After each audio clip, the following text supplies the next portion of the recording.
Συγκλονιστικό. Συγκλονιστικό, μας εδικαίωσε η Αθηνά. Αλλά αναβίωσαν οι μνήμες για το πόσο πήγαν άδικα.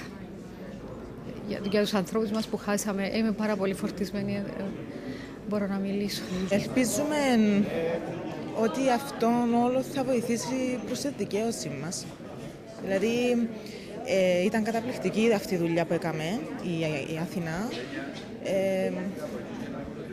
Τι να πω, είναι ό,τι είχαμε μέσα μας, το έβγαλε προς τα έξω.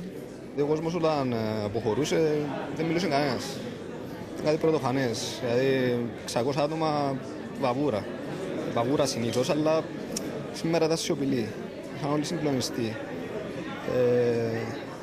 Θεωρώ ότι πρέπει να το δουν πολύ αυτό το ντοκιμαντέρ. Συντετριμμένη είμαι. 1,5 χρόνος πέρασε.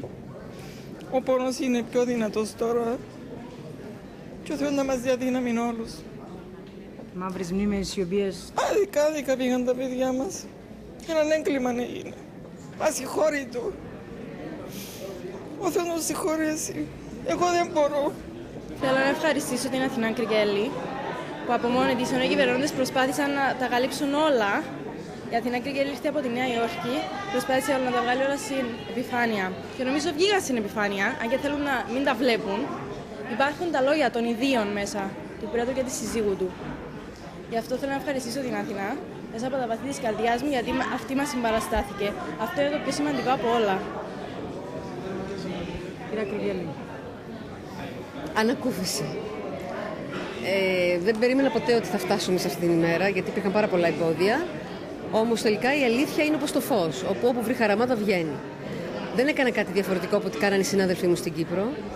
Απλά εγώ, επειδή ζω και λειτουργώ στο εξωτερικό, λειτουργώ ίσως λίγο εκ του ασφαλούς και μπορώ να πω και να κάνω πράγματα χωρίς να ξέρω ότι κάποιος από την οικογένειά μου θα επηρεαστεί ή θα υπάρχουν κάποιες επιπτώσεις. Νομίζω ότι απλά έβαλα κι εγώ ένα λιθαράκι στη δικιά σας δουλειά. Καλησπέρα σας.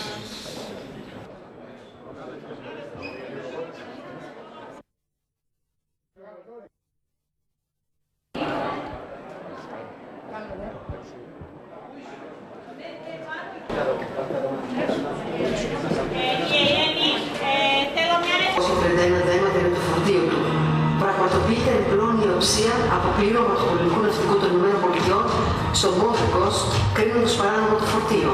Το Ιράν αρνείται την περιοχή και ο Γενικός Εισαγγελέας της χώρας στις 2 Φεβρουαρίου του 2009 ζητά από τον Υπουργό Εξωτερικών κ. Κυπριανού να επιθεωρήσει το πλοίο εντός 5 εργάσιμων ημερών. Επιθεώρηση πραγματοποιείται αυθημερών σε 32 υπερβολοκιβώτια.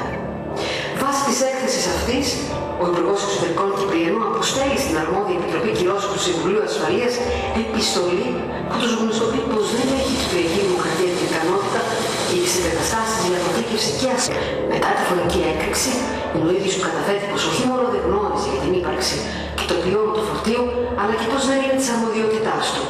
Δεν έχει αρμοδιότητα για την φύλαξη του φορτίου. Διπλωματικών ελιγμών, ανευθυνότητας, αδιαφορίας από αξιωματικούς της κυβέρνησης, Υπουργός Εξωτερικών.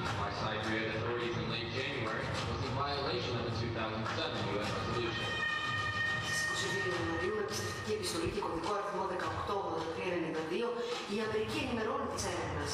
Μια μέρα μετά, ο Αμερικανός πρέσβης συναντά τον πρόεδρο της Κυπριακής Δημοκρατίας Χριστόφια, ενημερώνοντάς το πως το πλοίο μεταφέρει